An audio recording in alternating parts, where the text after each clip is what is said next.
Good evening. Welcome to the December 9th, 2013 work session. Work sessions are a more informal setting to update the council on business items. No votes will be taken on work session items. Tonight, there's only one item on the agenda. You guys picked a good night to come. High schoolers. Public comment is allowed that is germane to an agenda item. If you wish to speak, you are required to fill out a public comment card and turn it into the city clerk. Public comment will be allowed for a total of 10 minutes per agenda item and no more than 2 minutes per person. Public comment will be heard at the beginning of each item. Once the item is called, no other public cards will be accepted. Are there any public comment? There are not, sir. All right. And just for the benefit of those in our audience, which we appreciate you guys being here, I assume you guys either need to go to a council meeting or this is a council work session. Council work sessions, as I read earlier, are just kind of a workshop kind of thing, and where we talk about things and get information, but we don't actually vote on like a meeting, and then the next meeting or whatever afterwards we would make decisions. So anyways, that's just so that's what we're doing tonight. This is just an informal work session. We're going to actually get some information on buying a new fire truck. So and probably tell them to go to the used car lot and see if there's one just like it. Anyway, kidding. All right, if our city clerk would please call the first item. Discussion of acquisition of fire ladder truck. This is being presented by Chief Bob Edgar. Good evening, Mayor, Council. Good evening.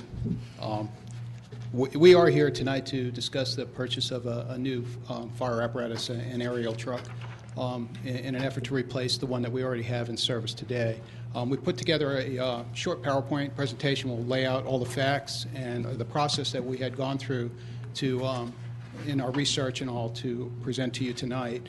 And with me tonight, I have Deputy Chief Stevens, who's going to go ahead and go through the PowerPoint, and I've got Battalion Chief Roth Hutchison and Captain Tyler Nicholson, who's been part of this committee that's worked over a year now, putting this program, working through the details of this, and the actual laying out all the specs and all this for the truck that we think is going to meet the needs of the community. So I'll let Chief Stevens start with the PowerPoint, and then we can go through that and then answer any questions you may have.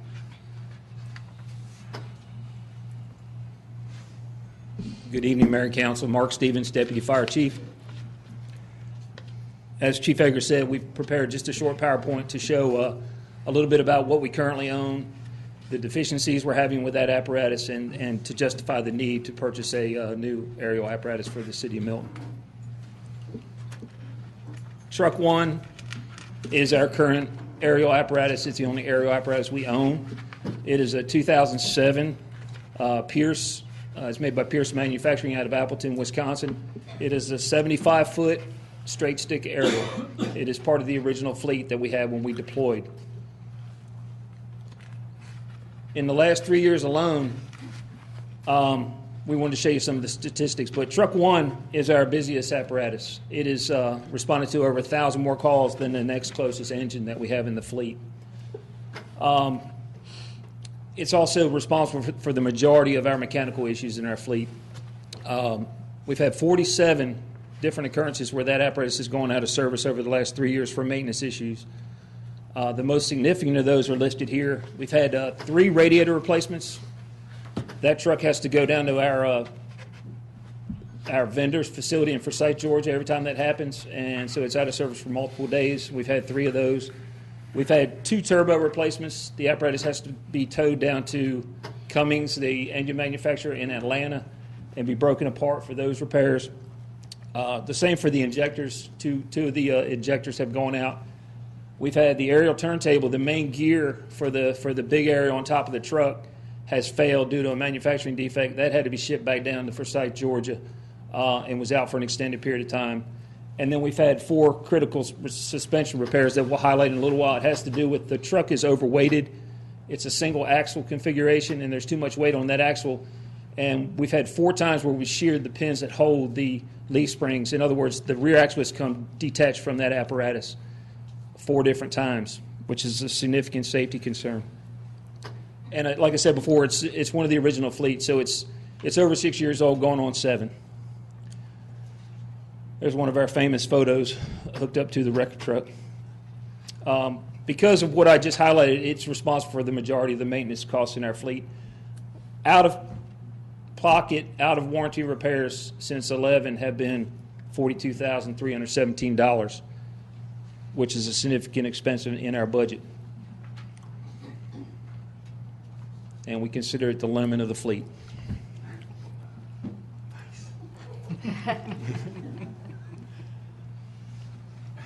As I said, a lot of this has to do with weight. It's the heaviest apparatus in the fleet. It weighs a little over 50,000 pounds in comparison to one of our engines, which only weighs 37,000 pounds.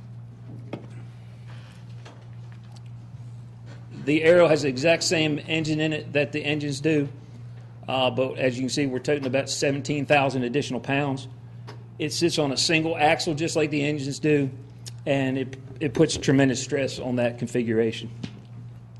And all that combined is the reason we're seeing these mechanical breakdowns with that apparatus.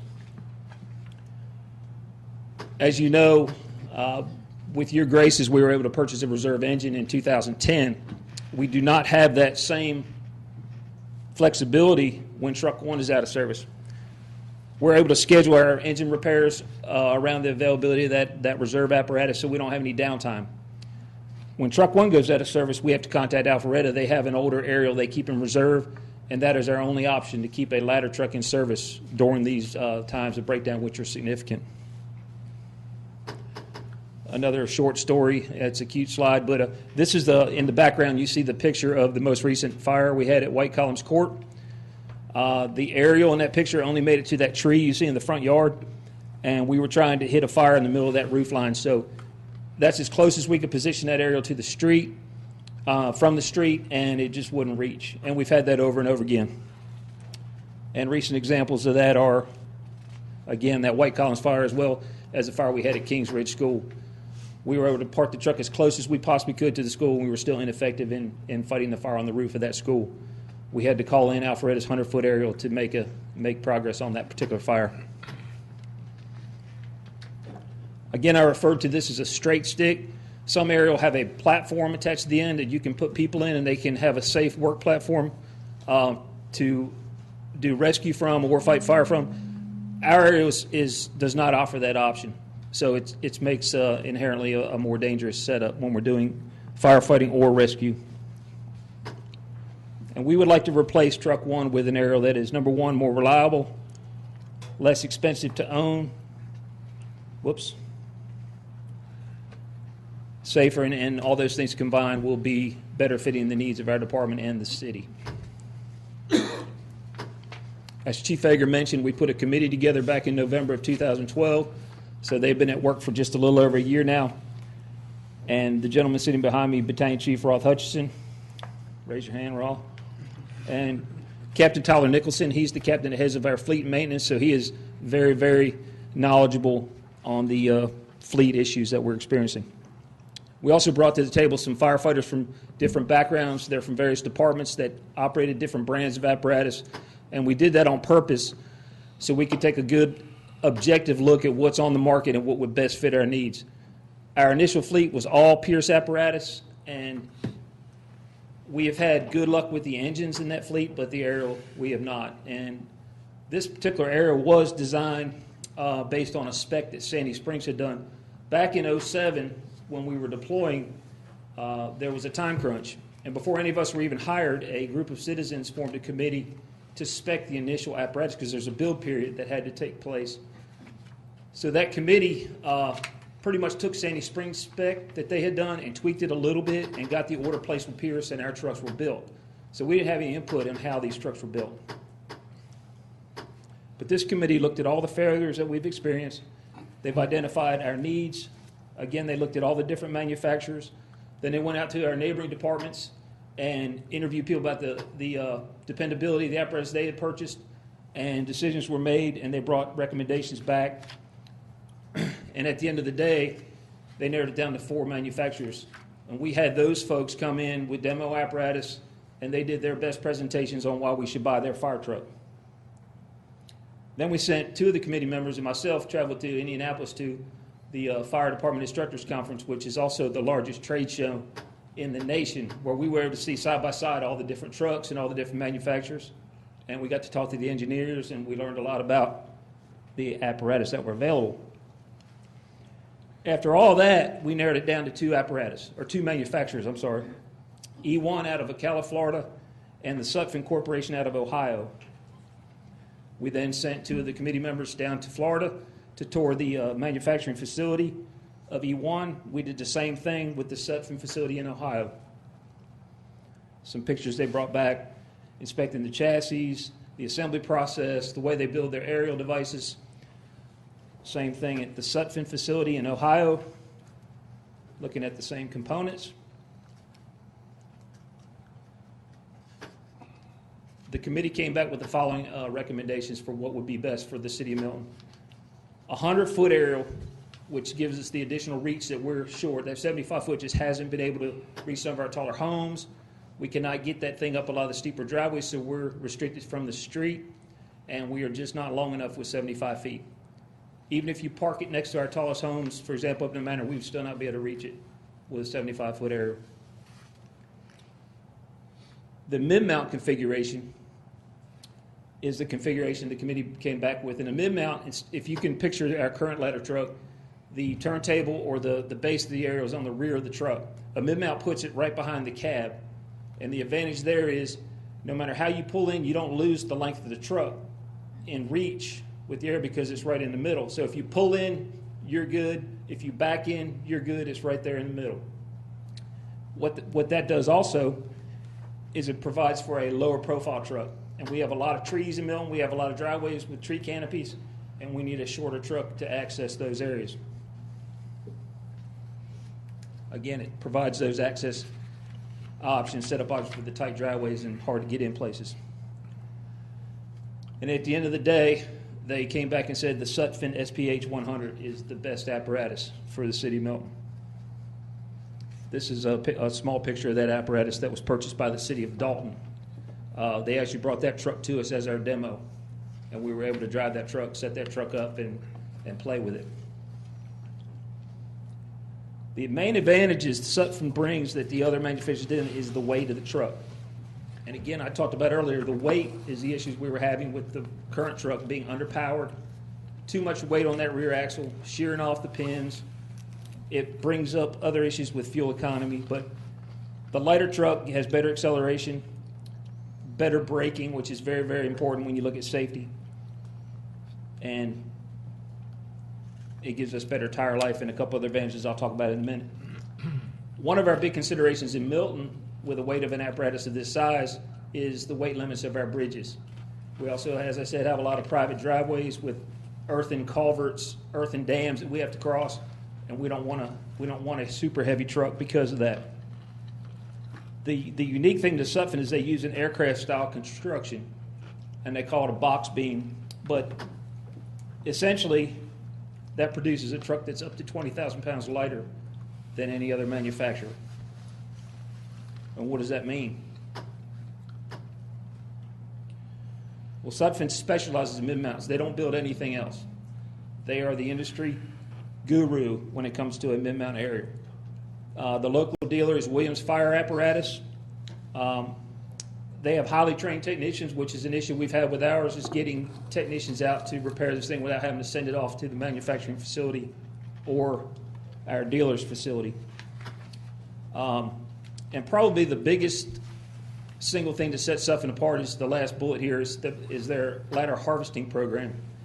And what that means is they're able to take their aerial device off the ladder truck at the end of its serviceable life, rebuild it, and put it back on a new chassis, and you save at least $200,000.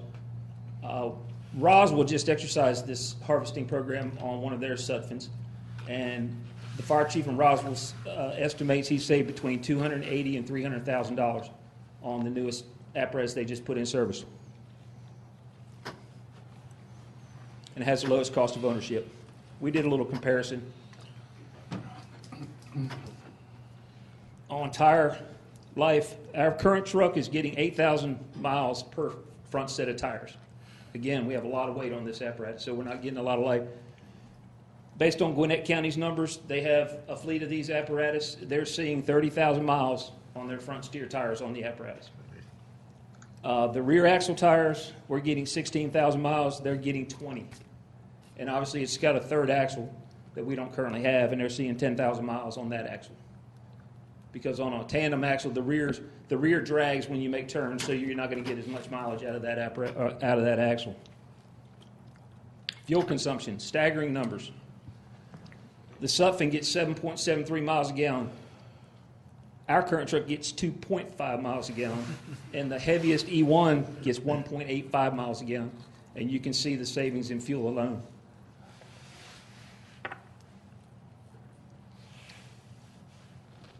Significant savings. By replacing truck one, it will allow us to put the current apparatus in a reserve status, which is two advantages. If we have a breakdown or routine maintenance, we can get on the reserve and still offer an aerial service to our fleet. In addition, when we went through our ISO review, the last time it was identified that we needed an aerial apparatus in the crabapple community. By placing that apparatus as a reserve in that fire station and responding to just a few calls, it will give us those valuable points we need. So it's a win-win. There's a photo of an SPH 100. Any questions?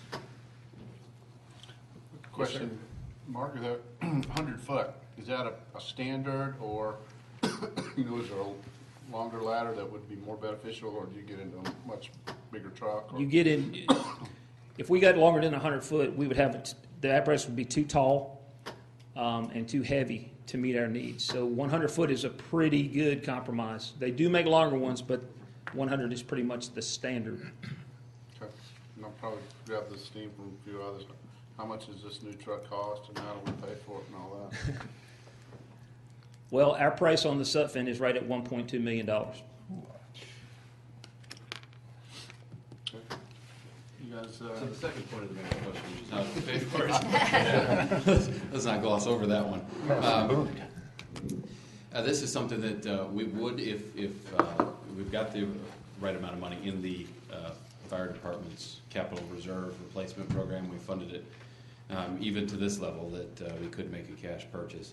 We might not make a cash purchase if it doesn't make sense to make one. I mean, there are other ways to purchase with interest being as low as they are. We may choose by design to lease purchase, but we could go either of those two routes. So if your question is it funded to make an acquisition? The answer to that's yes. And I believe the price that Mark has given you is what amounts to a ready-to-fight fire price, as opposed to a fire truck shows up and then it needs a bunch of stuff put on it. So. the other question, purchasing, Ken, maybe weigh into if you need to. How do we do that, in a competitive bid market, or how does that work? What we did, we looked into the best way to get the best price on the truck we wanted. We found a contract in Florida. The Florida Sheriff's Association had a contract that worked off the base price of the vehicle. We presented that, and it went through the eyes in finance, and they did not feel comfortable with an out-of-state contract. We then found an in-state contract. Cobb County did a sealed bid process to buy 3 of these apparatus. That contract, as part of the sealed bid, required anyone bidding on it to do a 3-year price. So that contract is still valid based on the 3-year stipulation in the contract. And that is our best price we can get on this apparatus. So are we taking advantage of a piggyback purchase? That is our intention. And for those in the audience that are here tonight, whenever we're spending your tax dollars or your parents' tax dollars, we need to make sure that we get the best value out there. So before we purchase something, a big ticket item, we either need to competitively bid it out, or there are processes where if it's already been competitively bid and someone else has gotten the best bid, we have a way that we can match that price and to make sure that we get the best value on it. So. And one more bit of information on that. When we compared the Florida Sheriff's Association contract for that apparatus, it was built on a base price of the vehicle. So in other words, a stripped down apparatus with no extra options. We took that price and added our options that we need to that price, and we ended up at the exact same place when we compared it to the Cobb County bid, and they did a change order over things Cobb bought that we don't need and things that we do need. We ended up in the same spot. Okay. Karen, I think you were on that. I'm assuming it will be built for us, so what's the lead time in actually getting it here? And Once I'm a- assuming color-wise and all, it will be made to match our other fire trucks. so we're all- Exactly. That's a good example. One of the changes we had to do a change order for a 2-ton paint job. But to answer your question, once a PO is cut for this apparatus, it is at minimum a 9-month build time. It is truly a custom apparatus built exactly by our specification. We have a 99-page spec document that goes over every piece of that truck from bumper to bumper. But it is a 9-month lead time, and that's our best time. It could go slightly longer than that. Battleship. Matt? What happens to truck one? Do we put that in reserve? Do we sell it? What do we do? Going over that, Yeah. you know, it's Yeah, our down, intention is to put that at Station 41 in Crabapple. Right. And keep it operable as a reserve apparatus, because any fire truck is gonna need routine maintenance. Any fire truck is gonna have issues. And so we would like to have a ready reserve, so when our truck is down, we do not have to rely on Alpharetta. They only have one reserve. When their truck is down, that apparatus is not available to us. So this would make us self-sufficient when we do have maintenance issues going on with the frontline piece of equipment. And obviously our maintenance costs for the reserve would definitely drop significantly because it's Yeah, not as it's used. driven to the miles we put on that truck, so it would drop significantly.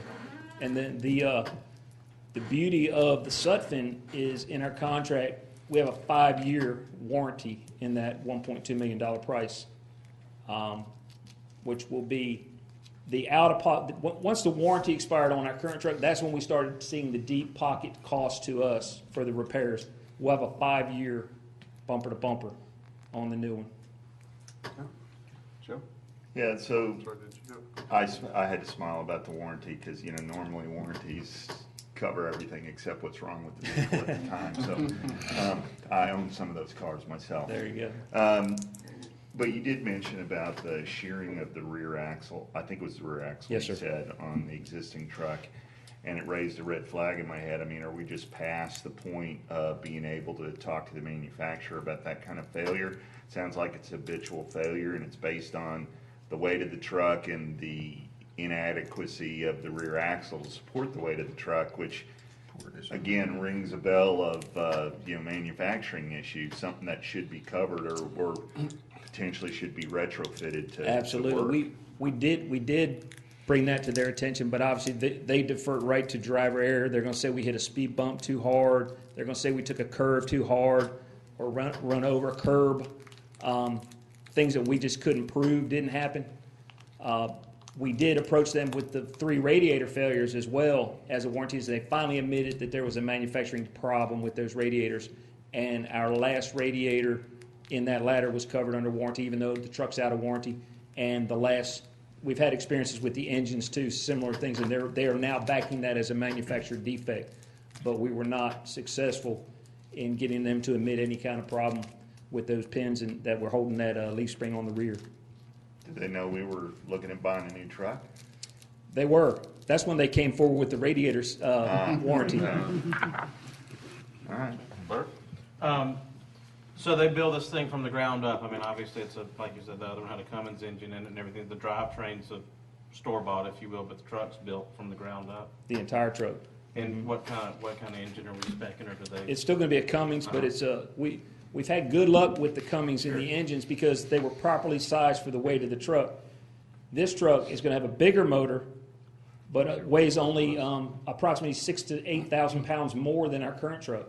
So being that we're going to power it properly and put the dual axles on it to support the weight, we don't anticipate seeing those issues. Whose transmission is it? Do we spec that? Allison? That'll do. 1.2 million, how much of that is the gear? The stuff, not the truck and the yeah. What'd you get? I don't know. Can you help me out with that, Chief? You can just I'm tell, just you can curious. just tell You him a make up number, make anything, up a yeah. number, he'll go. $5. He's not gonna make transmission, I'll guess the color. 150,000. Not, and that's like hose, ladders, axes, all that kind of stuff? Part of it, it's nozzles, hose.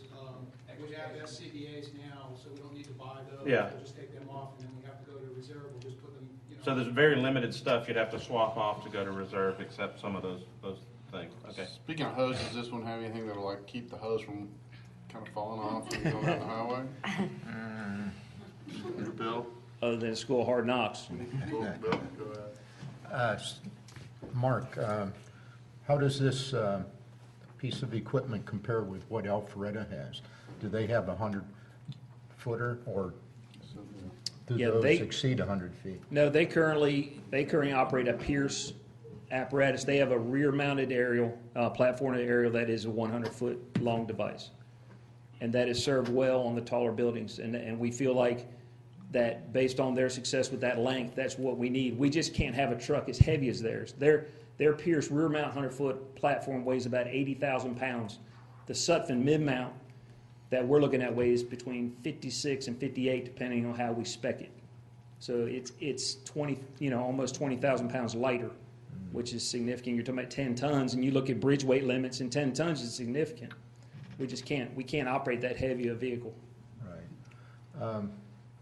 Have you checked the performance records of this piece of equipment We have. throughout the states? We've interviewed people that own this apparatus, and they are all very satisfied with this apparatus. I talked to Chief Spencer, probably made the most profound statement to me. Roswell's fire chief, his entire fleet is Sutphen. He has Sutphen engines as well as all his aerial trucks are Sutphen. And I asked him about the service, the whole experience. He said, as long as I'm fire chief, I will buy nothing but a Sutphen. So they come with rave reviews. And that's what we heard when we were in Indianapolis as well, is the Sutphen is the premier mid-mount. Now that 100, that's 100-foot radius from the mounting platform. It's a four-piece, it's a four-piece aerial. Most of the rear mounts are 3, that's why the trucks are longer. This truck gives us a shorter wheelbase, lets us turn it in tighter areas. But yes, it's 100 foot from the base of the turntable, which is the mount on the truck, to the platform.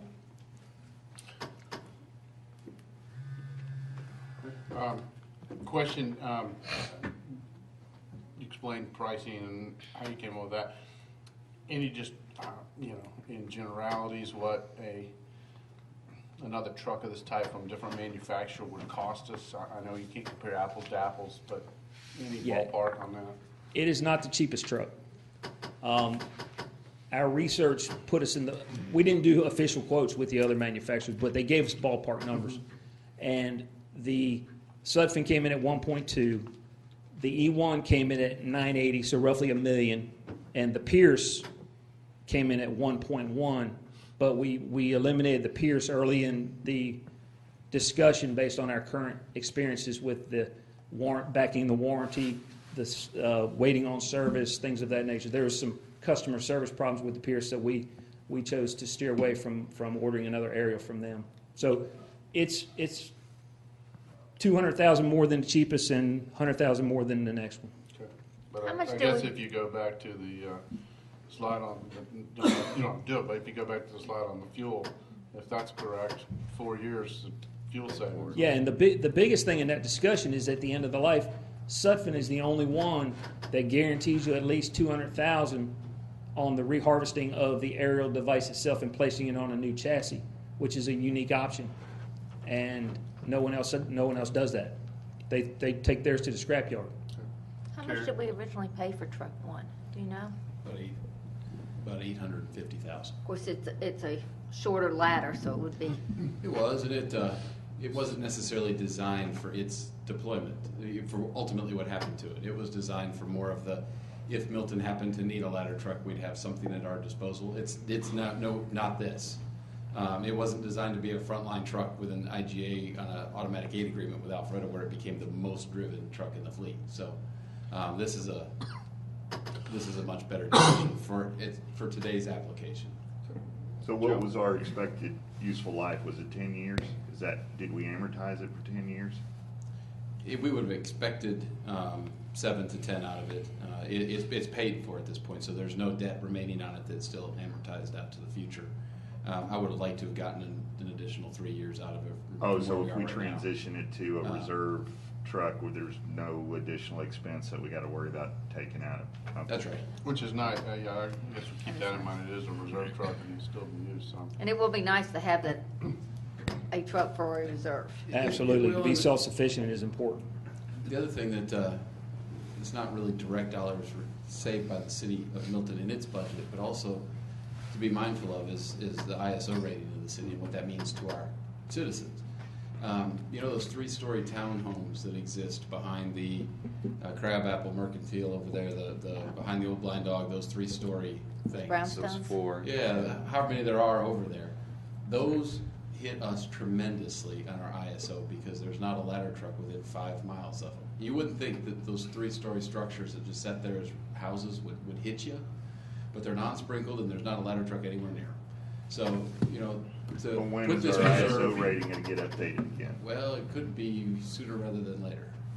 Oh, cause I thought we were 4 years away I from it. think they've or changed how they do that to some Oh. degree. I think they now come in whenever they want to and do it. So, Can we tell them to wait 9 months?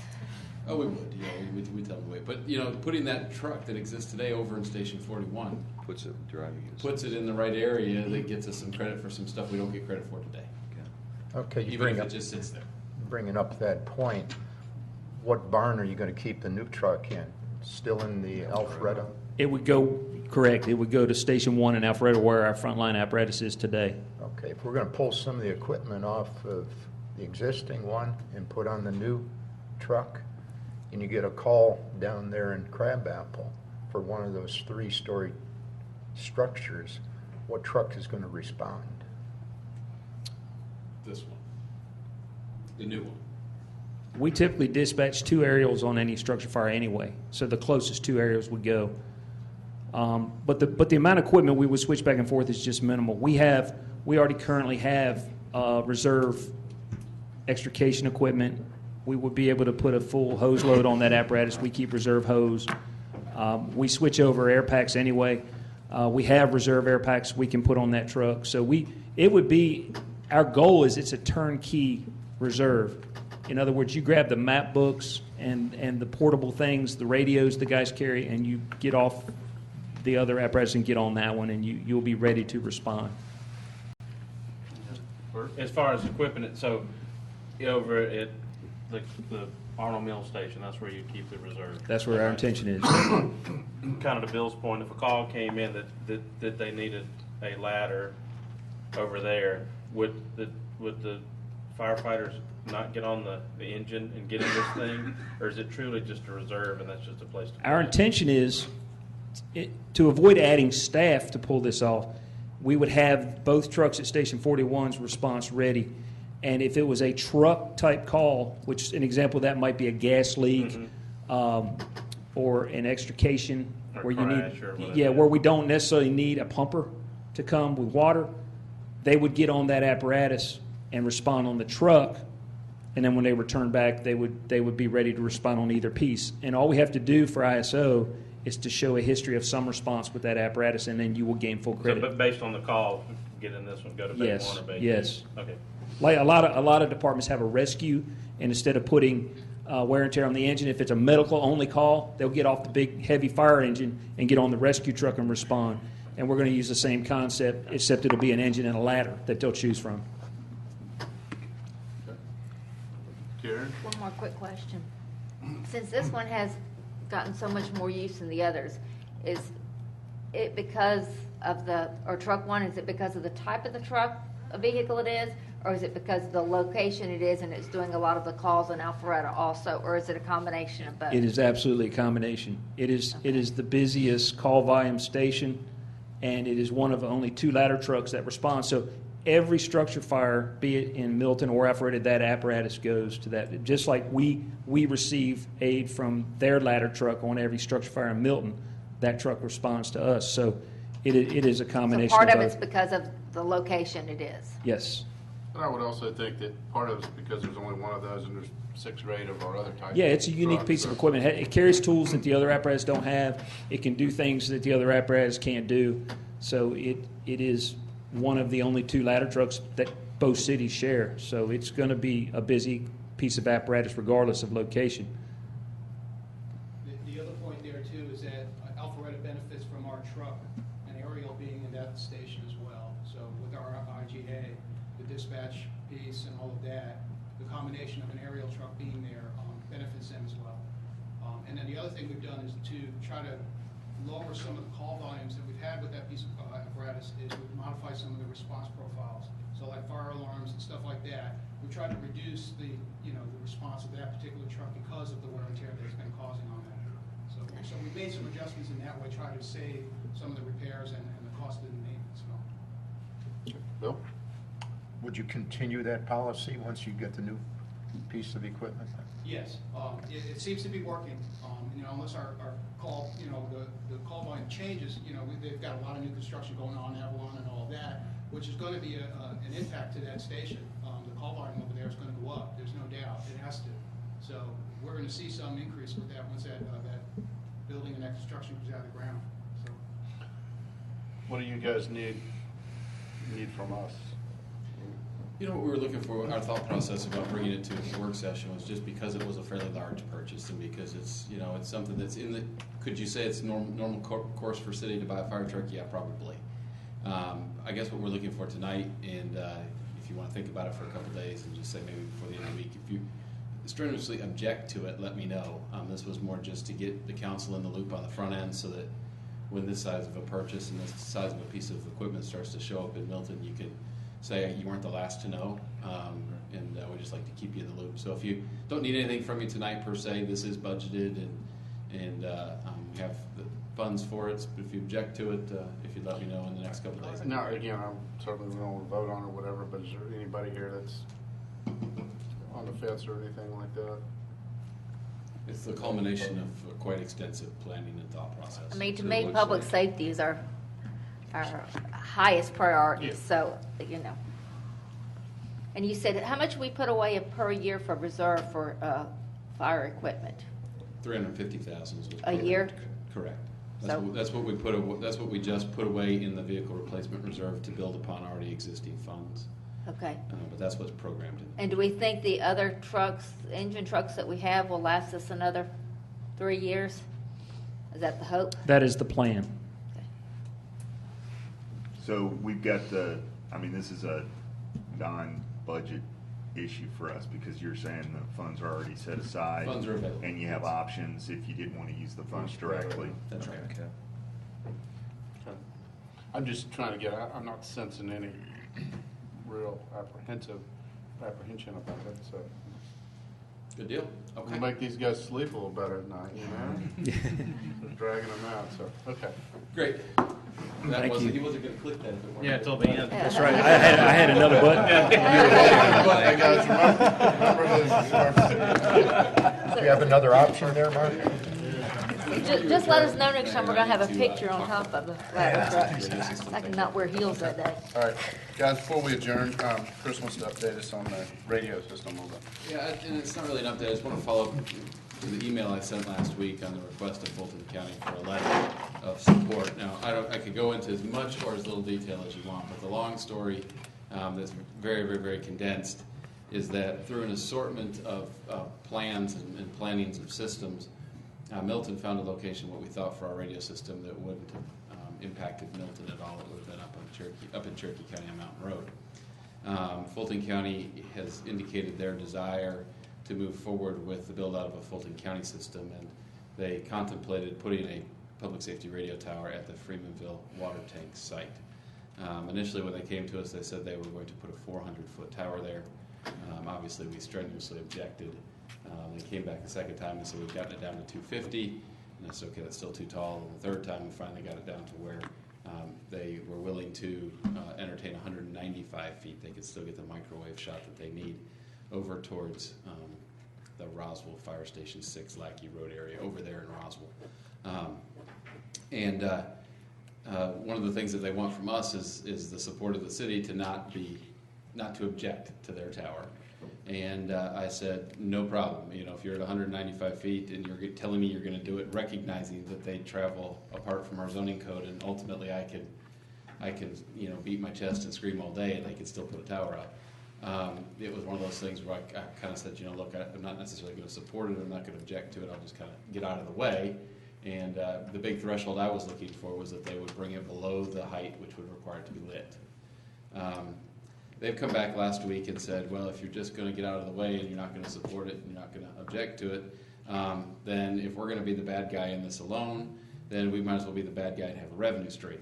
So we'll be the bad guy and we'll go back to 400 feet, recognizing that there's not a lot you can do to stop it. To give you some point of reference, that water tank is 150 feet. What I'm asking for tonight, very simply, is when they said that they would go back to 400 feet, I said, you know, listen, the thing I'd be interested in bringing before my council is whether or not we could support a tower at a height not to exceed 195 feet, with also, and this is an important distinction, with also the generator for the facility enclosed within a building, meaning that when the generator would test itself every week, or if it happened to be needed, it wouldn't be heard by the community. So two important things that we tried to eliminate there was, number one, to get the height down so that it wasn't flashing. Number two was so that it didn't make any sound. Keep it in mind that it's positioned very closely to and on the same property of a water tank that already exists at 150 feet in the sky. So a tower that is a bit taller than it, but not substantially taller than that candidly is going to happen to us whether we get behind it or not. And if we don't get behind it and don't support it, I fear that we're going to get a 400-footer. What the county is asking for is a letter, and a letter saying that we don't object and in fact are willing to work with them to find the right spot on the site to put that. The reality is that the authority would exchange space on that tower with a tower that would be built at the Hembry Road site, which is the Roswell Public Works site.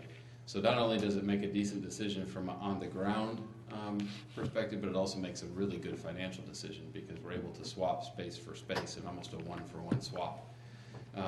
So we reduce our need to capitalize either the reconstruction of a tower, build a tower itself. So there's some pretty substantial cost savings to it because we can affect this intergovernmental agreement. My recommendation, as painful as it is the best of the worst, and the best of the worst, I believe, in this case, is to write that letter of support their efforts to work along with them rather than against them, to have the ability to help place it so that it's least objectionable to our citizens, and to recognize that we've done the best we can do by keeping it below the height which you'd see it at night and keeping it from making a sound. And if we can do both of those things, I'm not exactly sure what else we could negotiate to at this point.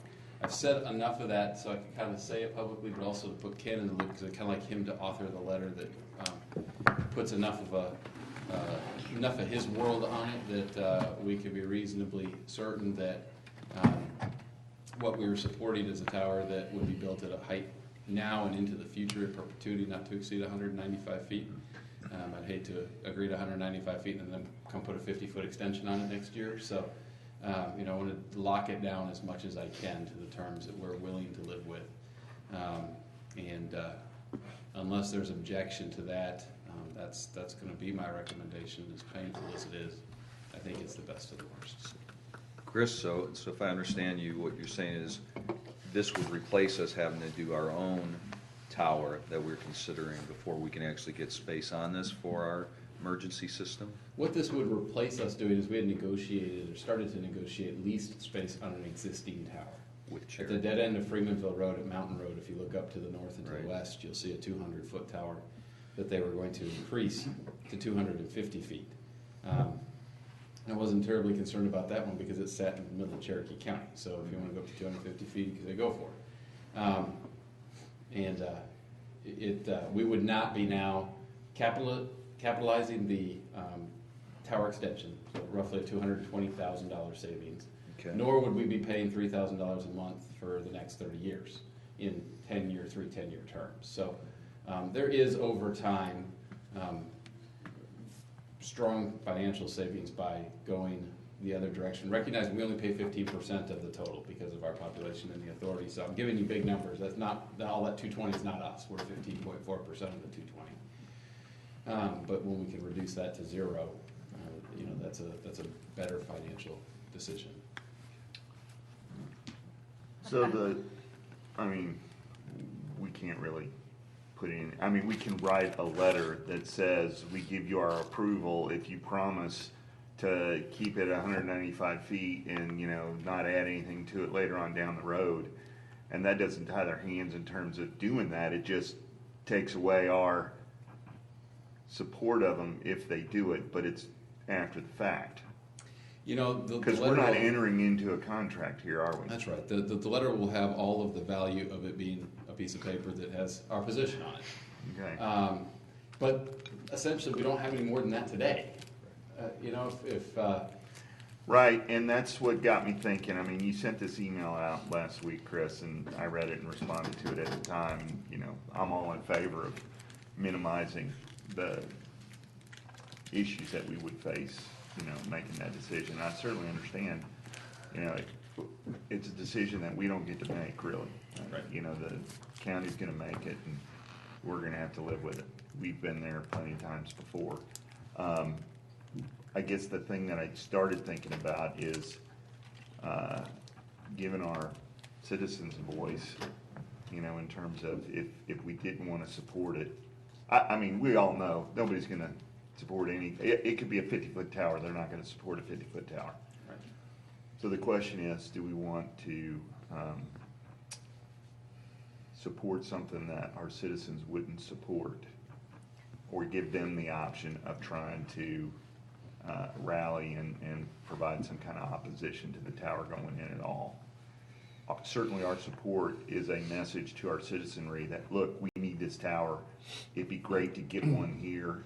It's one of the options that we have, and this is actually the best decision that we could make, okay? Not supporting it says, well, maybe we've got a better option someplace else, but at least gives our citizens the option to oppose it, which they can do anyway, but in the one case, they'd be going against the city, and the county would just look at them and say, hey, your city council's already in support of this. You need to talk to them. Right. I think it's important that this is perceived to be the fact that we support this option above the other options we might have. And it's not that we really like this option, but it's the best of the options available to us. And that, do they want this 195-foot non-lit sound enclosed, or do they want the 400-foot lit with a very loud sound? The option for nothing is not an option. Right. And that's a good point to make, because so far I have had this whole conversation that just talks about a tower going up in Milton. But let's talk for a second about what needs to go on the tower that we need to have put up in Milton, or at least on our borders. And that is that we've got 38 square mile geography, and somehow we figured out how to design the system around our city being impacted in one place at a height less than is 50% of the height of the towers in the rest of the system. And this generates for us in-building coverage for our police and firefighters in the entirety of Milton at a 95% level, that we'll have 95% in-building coverage in Milton. That's 25 times the coverage we have today in the northern part of Milton. There's places in Milton they push to talk, and it just doesn't work, and they figure out how to do it at the scene. So, that's the other part of this too, is I don't want to get into where we mount too much of a fight that slows this thing down for 2 years, because we've got system failures that happen on a repetitive basis today. So the sooner we can get to a level of, unfortunately everybody wants 4G, nobody wants a tower. Somehow we've got to get to a point of getting comfortable with something somewhere. And if it happens to be right next to a 150-foot tower that already exists, I mean, arguably, and I said this in an authority meeting at one point, I said, you've already got, and here I can use the words I used in the authority meeting, got a chuckle. I said, if you've got a view shed that's already crappy, you're going to put something crappy next to it, at least it doesn't have to be crappy that's lit, right? So at least it doesn't have to blink. That you've already got something there to go next to it. Maybe we can keep those types of uses together. Here, I'm probably grabbing the straws, but. Well, it goes along the lines of the cell phone, rather add 50 feet to a tower than build a whole nother one somewhere. So maybe what I'll do is I'll see if Ken and I can work together the next couple of days to put something together that does what Councilmember Thurman says, and says, we don't necessarily love this, but we like it better than the alternative. Right. And I'll forward it around and let y'all look at it and see if anybody objects to it before we were to sit it down. It's important, and I hate to hate to have to bring it forward. I was hoping I didn't have to. I had really gotten excited about the Crown site up in North Cherokee, or in South Cherokee County, North Milton.